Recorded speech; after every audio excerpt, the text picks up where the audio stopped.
Libra, this is for you sa mga Libra. Today is November 24. Okay, Libra, this is for you. Kung kayo ay Libra na nanonood o manonood sa reading na to, this is for you. At unahin natin ang inyong paalala o dapat ninyong malaman, guys. Okay, Libra.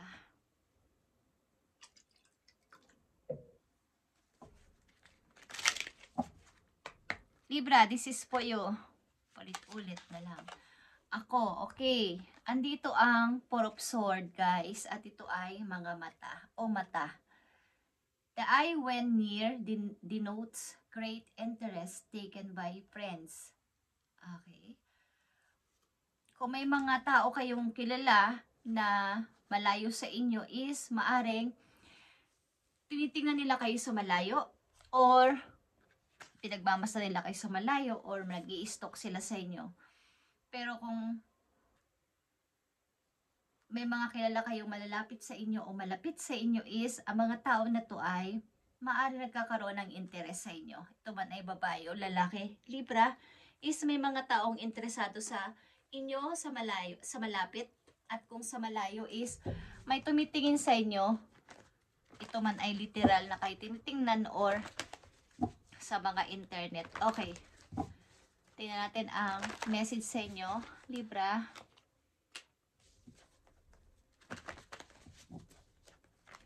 Para sa mga Libra ito, ngayong November 24, guys.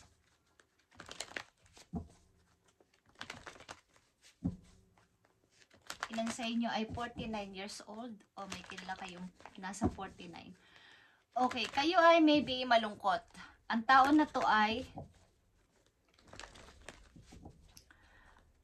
maaaring ang ilan sa inyo ay nasa healing process. Okay, Libra. May mga nagkaka-interest sa inyo sa malapit na tao at sa malayo naman may tumitingin sa inyo, nag-i-stalk sa inyo. Okay, sa mga sitwasyon ninyo sa inyong kasalukuyan, Libra, saan man kayo nandoon ngayon? Titingnan natin ang inyong sitwasyon.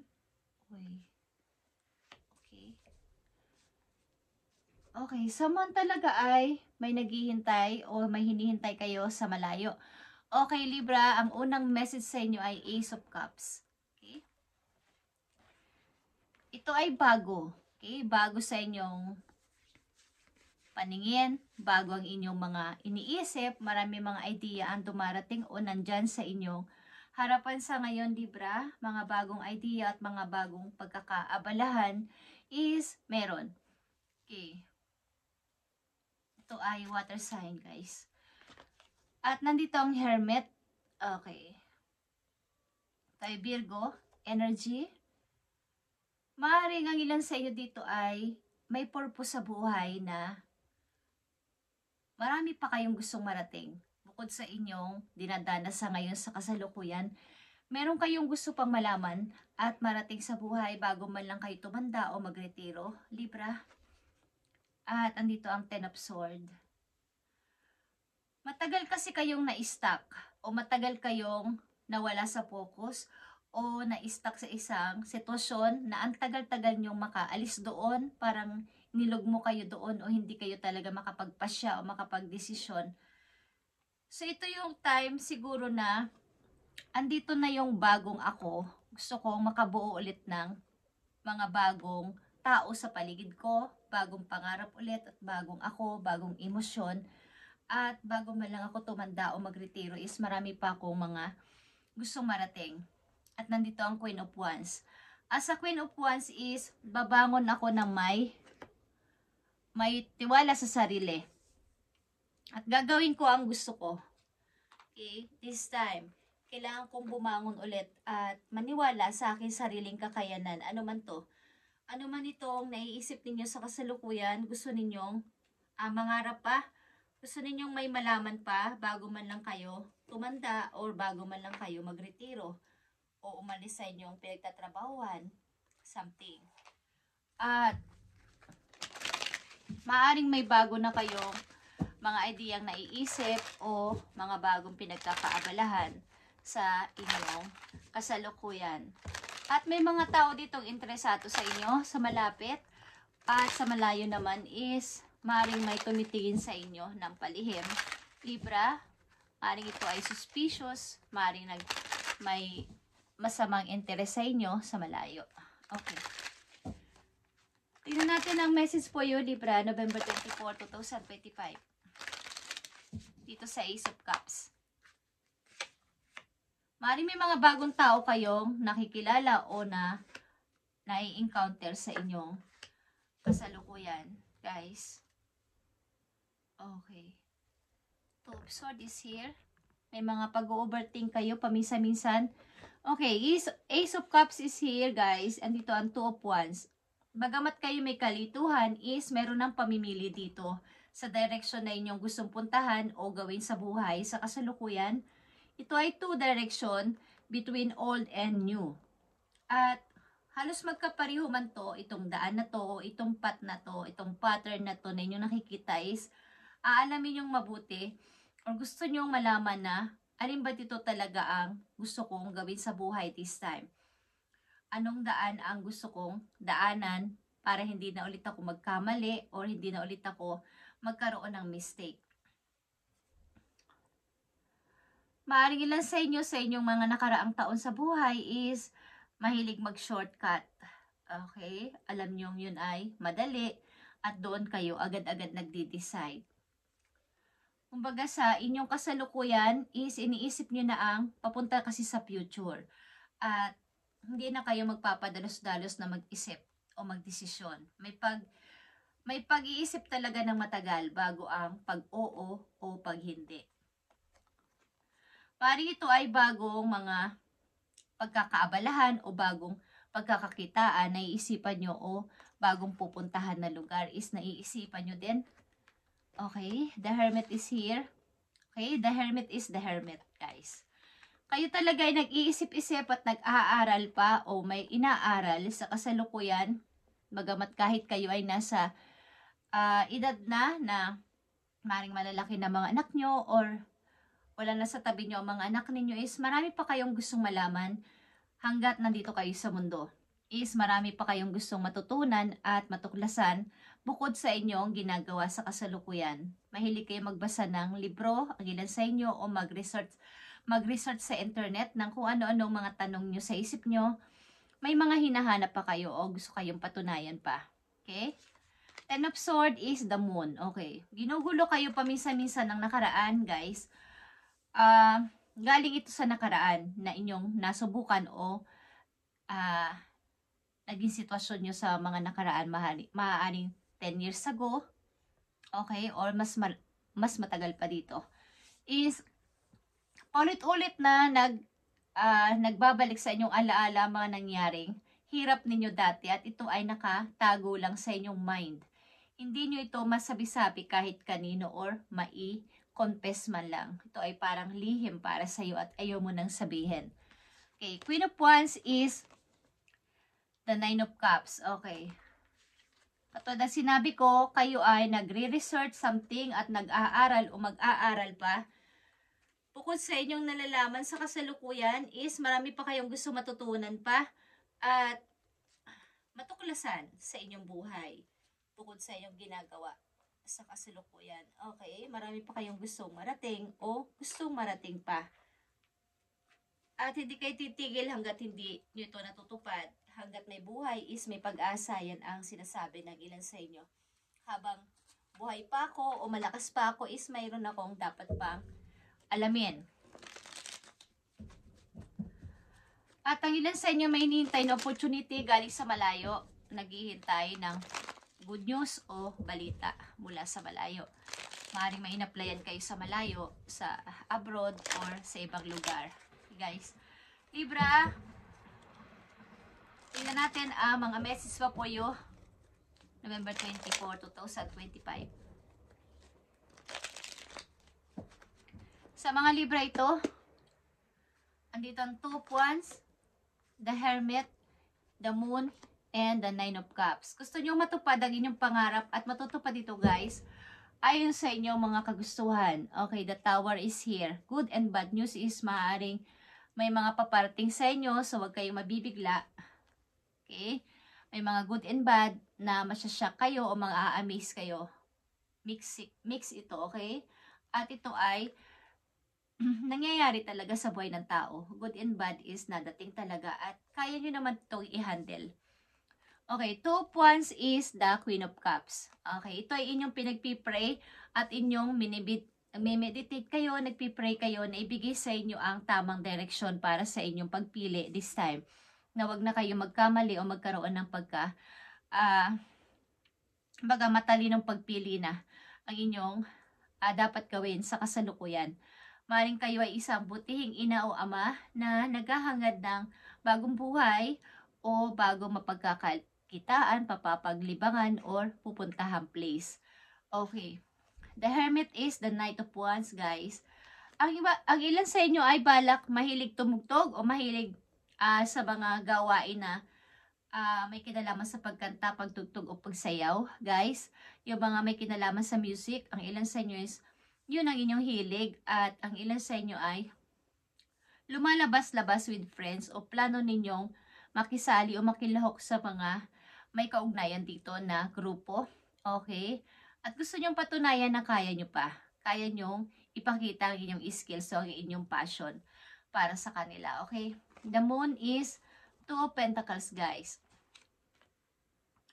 May pag-overthink dito at matagal na pagpili sa inyong mga gustong gawin sa buhay sapagkat meron nga kayo mga pagdududa kung ito ba ay kakayanin ko o dito na lang ako sa same situation ko. Okay, sa ilang Libra. Parang, kaya ko ba to o kakayanin ko ba to pag ako ay umalis dito, pag ako ay nagdesisyon about dito, kakayanin ko ba to o makakaya ko ba ito? 9 of Cups is the King of Cups, guys. Okay? Meron ditong King and Queen of Cups is napakahalaga nito na may dalawa ditong energy na water sign, guys, na ito ay nagpapatunay na kayo ay napakakalmado sa buhay, Libra, at nagtitiis. Habang naghihintay is merong mahabang pasensya. Habang nagpipray ay merong kumbaga may faith. May mataas na panalangin, kumbaga panata, alam nyong matutupad ito habang may buhay, may pag-asa at hindi kayo tumitigil. Hindi kayo nagrereklamo, matagal man to o hindi pa dumarating sapagkat alam niyo ito ay ibibigay sa inyo sa tamang panahon. Ang ilan sa inyo ay matyagang nag-aaral pa o matyagang may mga inaaral pa para sa inyong pangarap at gusto nyo pa itong matupad. Hindi pa huli ang lahat para ito ay matupad. Yan ang sasabi nyo sa inyong sarili. Ilan sa inyo, Libra? Okay? Silipin natin ang inyong career, guys, sapagkat nakikita ko dito is about ito sa pagbangon muli sa buhay at maaaring pag-i-start muli na makilala ang sarili. Magkaroon ulit ng kumbaga hindi nyo nagawa siguro dati ang inyong mga hilig nung kayo kabataan pa o nasa buhay kayong may asawa.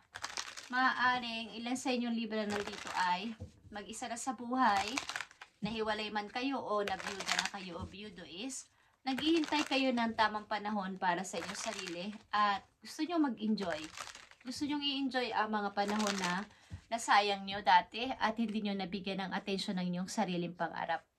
Okay, Libra. Tingnan natin ang inyong finances and career. Okay, Libra, dito ang retail. Kung gusto nyo mag-retail o something na mag-angkat ng mga goods na napipreserve is gawin nyo online. Is ito yung parang nababagay sa inyong trabaho. Yung kahit kayo nasa bahay lang is pwede kayong magtrabaho o kumita sa pamamagitan ng pag-online o pagbibenta sa mga bahay-bahay. Okay, yung pag-angkat ng mga gamit o goods o mas bagay sa inyo yung yung napipreserve na foods na nilalagay sa bote. Okay, para hindi masira agad o napipreserve yung kasi para mga inaabot yun ng weeks or month. Okay. Consider careers in retail or e-commerce, whether in goods or service. Okay, guys. If you have an idea in mind, this giving you the green light that there is a need for it. Okay.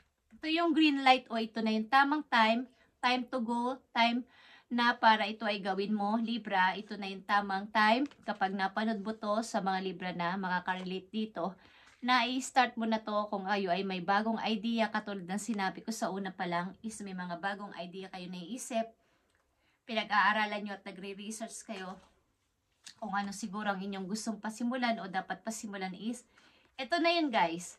Save time, energy, and create passive income by moving your business online. Okay. Hindi ka na umalis ng bahay, hindi ka pa namamasahe. Sa bahay ka lang, gumagamit ka lang ng internet or ng inyong mga cellphone o computer is makakapag-negosyo kayo ng mayroong free time. O wala kayong tinatawag na boss. Okay, kayo ang magkikreate ng sarili ninyong business. Okay guys, i-start nyo to kung gusto nyo lang guys, sapagkat ito ay bagay sa inyo o ito yung nararapat na business para sa inyo kung kayo ay mas gusto nyo hindi umaalis ng bahay o mas magandang nasa bahay lang habang kayo ay baga wala kayong masasabing boss o kailangan yung gumising ng ganito, may sarili kayong oras. Okay? Kung wala naman na kayong mga anak na maliliit at nasa bahay na kayo o wala kayong mapaglibangan is ito yung nababagay na business para sa inyo na kayo ay mag-online. Umangkat kayo ng mga goods or mga napipreserve na pagkain yung nakalagay sa bote at inyong ibenta sa online or i-service sa mga kakilala nyo sa una-una. At sasaambat malalaman nyo ng ibang tao at dadami ang inyong customer. Yun yung sinasabing good chismis. Huwag kayo ay na-chismis sa magandang paraan na magsarap ang inyong nilalako o binibenta is yun ang masasabing good chismis. Maraming makakaalam na inyong negosyo. Okay. Libra, tingnan pa natin ang mga paparting sa inyong message. Ito man ay paalala sa inyo or ang mangyayari sa inyo sa mga darating na linggo o buwan. Okay. Andito ang solitude, guys. Ito na yung tamang time na magsulat ka ng new story ng iyong buhay at baga another na new page, new chapter ng iyong buhay. Okay? Pagtatapos o pag-close sa cycle, old cycle at mag-start ng bagong story na ikaw mismo ang magsusulat, ikaw mismo ang narrator, ikaw ang magsusulat ng sarili mong story simula sa ngayon at dapat galingan mo at dapat magandang story isusulat mo sa iyong sarili. Okay? May kinalaman ka sa mga books or mahilig ka magbasa ng mga libro, guys. Okay. Libra, tinampan natin ang message po you. Okay, andito mental conflict. Iwasan mo ang pag-overthink o pag-iisip-isip ng mga bagay na tapos na o mga pag-aalala o something worry. Iwasan mo to. Dito ka mahina sa yung isip ka ng isip is hindi ka na pagkakatulog. Okay? Maaring may mga gumugulo sa isip mo paminsan-minsan is iwasan mo to, Libra. Yung pag-overthink sa mga hindi pa dapat mangyari at hindi natin kontrolado ang mangyayari. So, sumunod kayo sa agos ng sitwasyon. Sasaan ba't magiging okay din ang lahat, ano man ang inyong kalagayan sa kasalukuyan, Libra. Okay? So, last message po you, Libra. Alam ko na kayo ay, ang Libra na nandito sa reading is napipil ko na nasa tamang gulang na.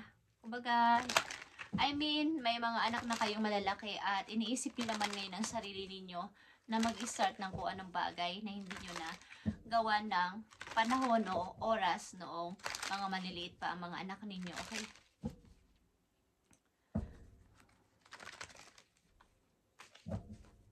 Tingnan natin, Libra.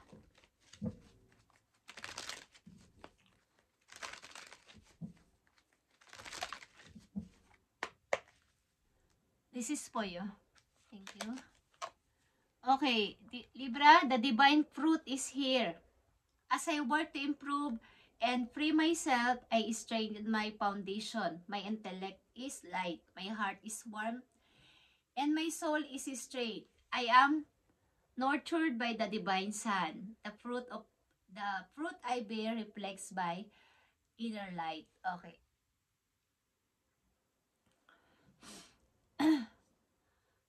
Kumbaga, wag yung pabayaan na kayo ay kung ano kasi yung aanihin nyo sa kasalukuyan ninyo o sa inyong nangyayari sa buhay ninyo ngayon at sa mga susunod pang araw o buwan, ayan yung inyong ginawa sa inyo mga nakaraang taon sa buhay ninyo. Yun din ang inyong reward na matatanggap galing kay God. Okay?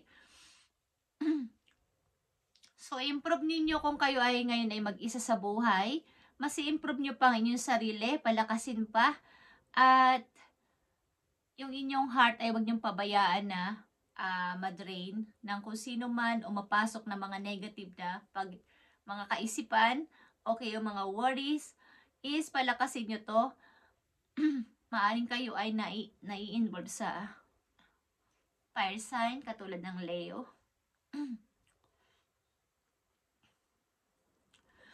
Maaring kayo ay mahilig na pag may mga nararamdaman o na parang magwo-worry na o nandito na yung time na kayo ay nahihirapan na sa sitwasyon, mahilig lang kayong mag-pray and nag-aas ng help dun sa heaven na palakasin pa kayo at huwag kayong pabayaan na madrone dito o malaglag dito sa patibong na to o sa sitwasyon na to. Okay, hindi kayo basta-basta yung tao na nagsasalita. Okay, o nagrereklamo. Basta, andito yung Libra na nakikita ko na mayroong malalim na relasyon kay God. Okay? At iniisip nyo palagi yung kabutihan ng ibang tao kaysa magsalita pa kayo ng masakit sa kanila. Andyan yung inyong pagiging tahimik at kahit nagsasuffer kayo sa ganitong klaseng sitwasyon ay okay lang sa inyo. Okay. Maaaring sa malapit sa inyo, may mga taong interesado sa inyo, kaya lang hindi nyo to napapansin. At sa malayo, may mga matang suspicious na tinitinang kayo sa malayo, guys. Maaaring ito ay mga nakaraang tao sa buhay ninyo at hindi na makalapit sa inyo. Okay, Libra. Thank you and God bless at iwasan mo mag-overthink. Meron ka ditong two sword na dalawa. May mga pag-overthink ka at mental conflict ito, guys.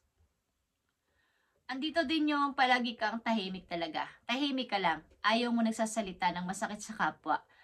So, panatilihin mo to, pagamat ikaw ay kaya mo naman itong i-maintain o i-handle. Sapagkat ikaw ay madaasali na person, ang mga Libra nandito ay gusto ulit na makabangon sa buhay at maintindihan pa na mayroon pa akong silbi sa mundo. Okay? Kung ano naiisipan ninyo sa kasalukuyan, mag-iito man ay mga bagong idea, at mga pagkakakitaan is mas magandang itry nyo ang retail o something online para kayo ang boss ng sarili ninyo. Boss nyo ang sarili nyo at wala kayong inaalalang mga amo na susundin o mga rules na susundin. Okay? Thank you, Libra. At ito yung message ngayon, November 24, 2025. Thank you and God bless.